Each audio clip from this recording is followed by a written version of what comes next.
안녕하세요. 그레이스 제이입니다. 오늘 제가 남기고자 하는 그런 기록은요. 오늘 예배 시간에 목사님께서 말씀하신 거였는데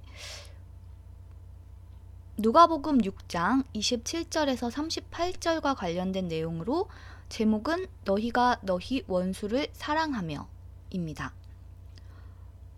여기 보면요. 너희 원수를 사랑하며 너희를 미워하는 자를 선대하며 쭉 이렇게 나오고 너의 이 뺨을 치는 자에게 저 뺨도 돌려대며 내 겉옷을 빼앗는 자에게 속옷도 거절하지 말라. 이런 식의 내용이 쭉 나와요. 그리고 비판하지 말라, 정죄하지 말라 이런 내용도 쭉 나오는데 많이 들어보신 내용일 것 같아요. 저 역시도 굉장히 많이 들었던 내용인데요. 사실 저는 이런 성경을 읽을 때마다 항상 마음이 좀 불편하고 어려웠어요. 왜냐면 일단은 제가 이렇게 살 자신이 없어서 였고요. 두 번째로는 이게 과연 맞는 건지에 대한 의문이 늘 제 마음속에 있는 거예요. 그러면 크리스천은 온갖 불의에도 다 그냥 눈 감고 비판하지 말고 저항하지 말고 그냥 굴종적인 삶을 사는 것이 크리스천의 삶인가? 그것이 과연 하나님께서 원하시는 뜻하시는 그런 삶인가?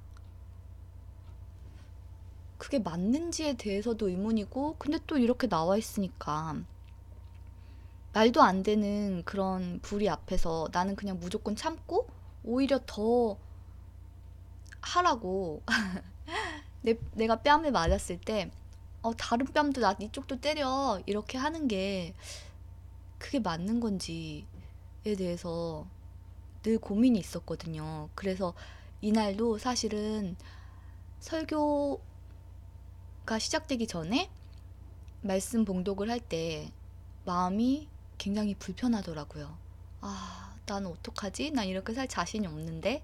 이런 생각이 들어서 마음이 너무 불편했어요. 그런데 제가 생각한 그 내용이 아니래요. 우리가 예수님의 그 삶을 살펴봐도 알 수 있다시피 예수님께서는 굴종적인 삶을 살지 않으셨어요. 불의를 보고 눈 감고 그냥 못 본 척하고 거기에 무조건 다 그냥 순종하면서 그렇게 살지 않으셨거든요. 예수님께서는 공생의 삶을 사시는 동안 그런 불의에 저항하셨어요. 다만 그 저항은 폭력적 저항이 아니라 비폭력적 저항이었습니다. 그러니까 성경이 우리에게 말하고자 하는 것은요. 불의에 대해서 비폭력, 무저항이 아니에요. 비폭력적 저항, 비폭력적 그러나 적극적 저항을 의미한다고 합니다. 하나님 나라의 방법으로 적극적으로 저항하는 것을 의미합니다.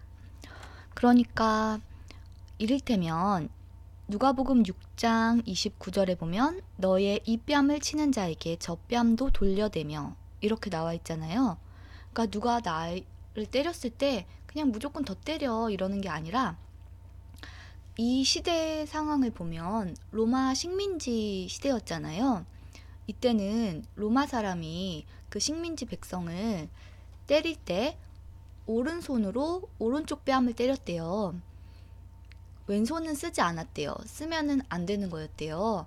그래서 오른손으로 상대의 오른뺨을 때리려면은 이렇게 손등으로 치게 되거든요. 그런데 오른손등으로 오른뺨을 때린다는 의미가 너는 내 아래다. 약간 비인격 모독, 비인격화의 자리로 이렇게 그 사람을 추락시키는 거였대요. 그런데 그렇게 인격 모독을 당했을 때 왼뺨을 들이댄다는 뜻은 왼뺨도 때리라고 한다는 뜻은 왼뺨을 때리려면 오른쪽 손바닥으로 때리거나 왼손을 써야겠죠.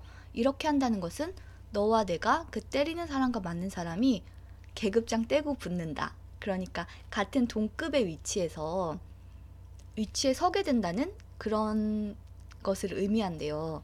그러니까 이것은 비폭력적인 저항의 하나로서 그러니까 같이 막 치고받고 때리면 그건 폭력이죠. 그런데 폭력은 쓰지 않아요. 하지만 왼뺨을 들이대서 왼뺨을 치게 함으로써 비인간화의 자리에서 인격의 자리로 나아가는 것, 비인간화의 자리에서 존엄의 자리로 나아가는 것을 의미한다고 합니다.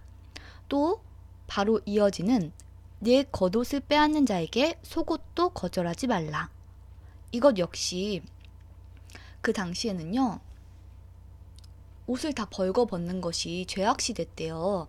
그런데 옷을 벌거벗은 그 나체가 된 사람이 아니라 그 옷을 벌거벗긴 사람에게 잘못이 있다고 그렇게 여겨졌는데요. 그렇기 때문에 누가 나의 겉옷을 가져가거든 나의 속옷까지 내어줌으로써 그 사람에게 잘못이 돌아가게 되는 거예요. 이것 역시도 비폭력적 저항의 한 방법이라고 볼 수 있겠죠. 그리고 여기 본문에는 없는데 비슷한 말씀으로 누가 너에게 오리를 가자 하면 십리를 가라고 또 나온 말씀도 있잖아요. 그것 역시 로마 식민시대에 로마 군인들이 식민지 백성들에게 이렇게 짐을, 무거운 짐 같은 걸 아무 이유 없이 지고 가게 강요할 수가 있었대요. 강제할 수가 있었는데 그렇게 억지로 강요할 수 있는 거리가 무제한은 아니었고요.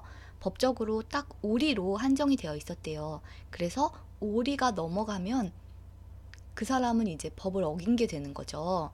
그래서 누가 너에게 그렇게 오리를 가자고 강요를 했다면 오리가 끝난 지점에서 이제 더 가면 안 되는 거예요. 그런데 더 갈게 라고 해서 계속 가면 이제는 입장이 바뀌어서 그 짐을 지게 한 사람이 안절부절 못하게 된다는 거예요. 그 사람에게 이제 잘못이 돌아가는 거죠.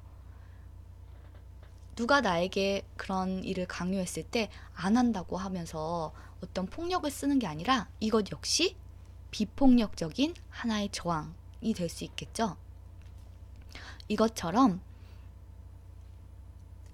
성경에서 말하는 바는, 그리고 크리스천의 삶의 태도는 불의에 항거할 때 불의에 그냥 보고 눈 감으라는 말이 아니라 불의에 적극적으로 저항하되 비폭력적으로 하나님의 방법으로 그렇게 저항하는 삶이라고 합니다. 그러면서 하신 말씀이 이거예요. 온전한 정의는 사랑 없이 구현될 수 없고 사랑 안에는 하나님의 공의가 있다.